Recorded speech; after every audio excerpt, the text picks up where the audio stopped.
అంటు కట్టే స్థిరపరచావా. నీ తోటలోని ద్రాక్షవల్లితో నన్ను అంటు కట్టే స్థిరపరచావా.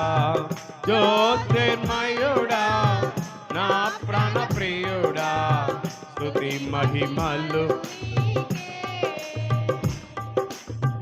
జ్యోతిర్మయుడా నా ప్రాణ ప్రియుడా, స్తుతి మహిమ